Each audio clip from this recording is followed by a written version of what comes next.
Golden Axe 3 is a side-scrolling beat-em-up video game developed and published by Sega, released for the Mega Drive in 1993. It's a sequel to Golden Axe 2, thanks for that. A North American version was released only for the Sega channel.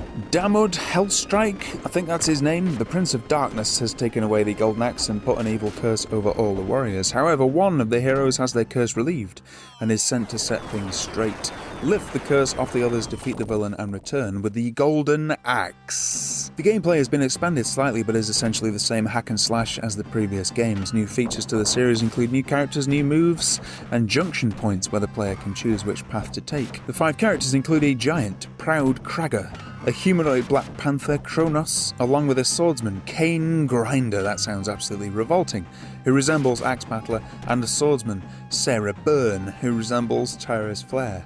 Gilius Thunderhead is the only character who appears from previous games, though he isn't playable and only appears during cutscenes. Kane Grinder and Sarah Byrne are referred to as Axe Battler and Tyrus Flare respectively in the Sega channel localization of the game, apparently. In a feature on the game, Electronic Gaming Monthly commented, "Sega of Japan is not going to release this title here in the States, and for good reason. The graphics are by far some of the most plain looking on the Mega Drive, plus the new magic effects aren't as impressive as before.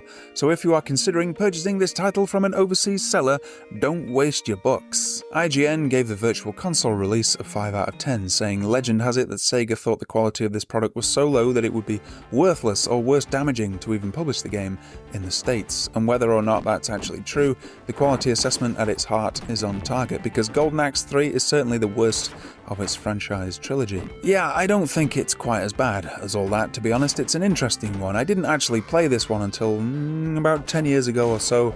It wasn't released here after all back in the day. Yeah, I was pretty put off by the graphics at first, which are really scrappy and grainy compared to the first 2 games. I don't think the sprite work and the use of colour here is particularly attractive. The gameplay though is pretty cool. There's quite a bit of additional complexity here over the first 2 games. I also like the variety in the stages and the multiple routes through them. It is balls hard. It had me tearing my hair out towards the end of the game, but I did manage to finish it. In fact, my wife finished it for me, believe it or not. That's almost a shame to admit that, really, but you should certainly give this one a try. They were trying to push the envelope with the format a little bit, and it certainly deserves to be experienced.